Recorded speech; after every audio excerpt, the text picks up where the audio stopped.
आभाराचा मुजरा करतो। आज पूज्य संत वामनभाऊ महाराजांच्या 50व्या पुण्यतिथीच्या निमित्ताने ज्यांच्या निमंत्रणावरून म्हणा किंवा आदेशावरून म्हणा या ठिकाणी मी आलो ते हबप विठ्ठल महाराज आमच्यासोबत या ठिकाणी उपस्थित असलेल्या राज्याच्या पर्यावरण मंत्री आणि आमचे नेते गोपीनाथरावजी मुंडे यांचा समर्थ वारसा चालवणाऱ्या पंकजाताई मुंडे, आमचे मित्र युवा नेते धनुभाऊ मुंडे, जयदत्त अण्णा क्षीरसागर, भीमरावजी धोंडे, भानुदासजी मुटकुळे, शंकर देशमुख, आनंदजी महाराज, मंचावर उपस्थित सर्व मान्यवर आणि या ठिकाणी उपस्थित सर्व माझ्या भगिनी आणि बंधूंनो, आज संत वामनभाऊ महाराज यांची 50वी पुण्यतिथी आहे, पुण्यस्मरण आहे आणि त्यांचं स्मरण करण्याकरता, त्यांचा आशीर्वाद घेण्याकरता मी या ठिकाणी आलो आहे। पण आपल्यापैकी अनेकांचा गैरसमज असेल की विठ्ठल महाराजांनी तर संत वामनभाऊ महाराजांच्या भक्ताला आणि गहिनीनाथ गडाच्या सेवकाला या ठिकाणी विठ्ठल महाराजांनी दिलेलं हे निमंत्रण आहे आणि त्याच पद्धतीनं या ठिकाणी मी आलो आहे।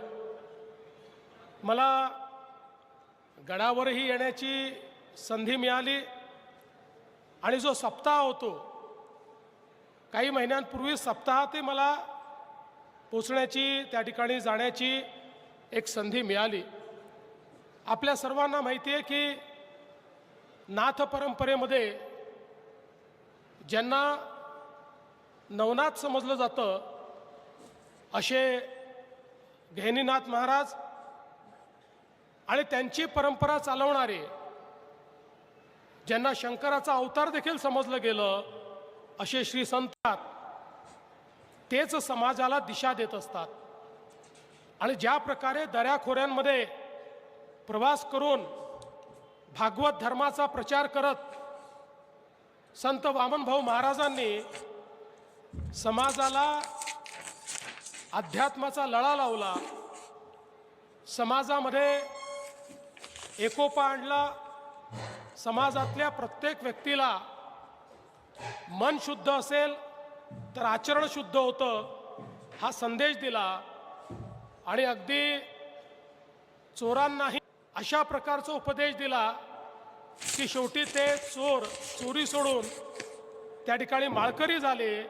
अशा पद्धतीनं ज्यांचा समाजावर एक प्रकारे आशीर्वाद होता आणि असं म्हणतात की संत वामनभाऊंना वाचासिद्धी होती, ते जे म्हणायचे ते त्या ठिकाणी घडायचं आणि म्हणूनच अशा प्रकारचे ईश्वराचा अंश असलेले संत वामनभाऊ महाराज यांनी या गहिनीनाथ गडाच्या माध्यमातनं खऱ्या अर्थानं समाज आहे, मला असं वाटतं कितीही पिढ्या गेल्या तरी देखील तोच उपदेश महत्त्वाचा आहे, तेच कीर्तन महत्त्वाचं आहे, तेच नामस्मरण महत्त्वाचं आहे आणि त्याकरताच आपण प्रत्येक वेळी या ठिकाणी येत असतो।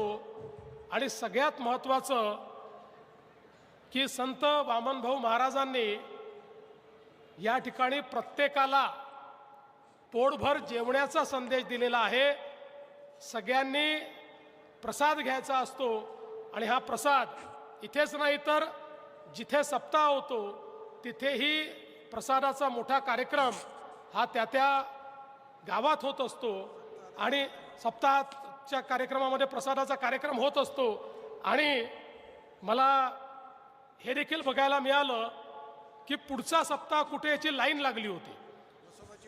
आता वेगवेगळे लोक म्हणत होते आमच्याकडे करा आणि म्हणून मी आज आपल्याला एवढंच सांगायला आलो की मागच्या काळामध्ये आम्ही या गहिनीनाथ गडाचा विकास व्हावा या दृष्टीनं या ठिकाणची एक योजना तयार केली होती. हळूहळू त्याचं काम होत आहे. हा मंडप पाहून मला खूप आनंद वाटला. अतिशय सुंदर अशा प्रकारचा मंडप या ठिकाणी झाला आहे. फक्त विठ्ठल महाराजांना एक विनंती केली, मी म्हटले कठडे फार उंच झाले आहेत, त्यामुळे आपले जे भाविक आहेत त्यांच्यामध्ये आणि तुमच्यामध्ये जरा हे कठडे मध्ये येतात, त्यामुळे ते लहान करून टाका, अशी एकच सूचना मी त्यांना दिलेली आहे. कारण आपल्याला माहिती आहे संतांमध्ये आणि भाविकांमध्ये कुठलाही भेद नसतो, त्यामुळे त्याच्यामध्ये अशा प्रकारचे कठडे असण्याचं कारण नाही, ते छोटे करता येतील. अशा पद्धतीनं चांगलं काम चाललं आहे. अजून खूप काम करायचं आहे. आता पंढरपूरला देखील आपण जागा घेतलेली आहे. त्याही ठिकाणी आपण जे काही वारीच्या वेळी आता आपल्याला त्या जागा झालेली आहे. आणि मी आपल्याला एवढंच आश्वस्त करतो की पंढरपूरचा एक रस्ता करायचा आहे. विठ्ठल महाराजांनी मला वारंवार सांगितलेलं आहे की पालखी मार्ग जो इथनं जातो तो मार्ग झाला पाहिजे. तो मार्ग देखील आपण करू. आणि त्याचसोबत मी आश्वस्त करतो की या गडाचा अनुयायी म्हणून गडाशी संबंधित जी कामं असतील त्या सगळ्या कामांची जबाबदारी मी घेतलेलीच आहे. मी असपणे या ठिकाणी ही सगळी कामं पूर्ण करू. आणि मी जसं सांगितलं, मुख्यमंत्री म्हणून नाही तर या गडाचा एक अनुयायी म्हणून प्रत्येक वर्षी जेव्हा जेव्हा संधी मिळेल तेव्हा तेव्हा या ठिकाणी येतच राहील आणि संत वामनभाऊ महाराजांचा आशीर्वाद घेतच राहील, हा विश्वास देतो. पुन्हा एकदा संत वामनभाऊ महाराजांचा या ठिकाणी आशीर्वाद घेतो. त्यांच्या आशीर्वादाने सन्मार्गाने चालण्याचं आणि प्रत्येकाच्या जीवनामध्ये परिवर्तन करण्याचं बळ हे आम्हाला प्राप्त हो, अशी त्यांच्या चरणी प्रार्थना करतो. विठ्ठल महाराजांचे देखील या ठिकाणी त्यांनाही मी प्रणाम करतो.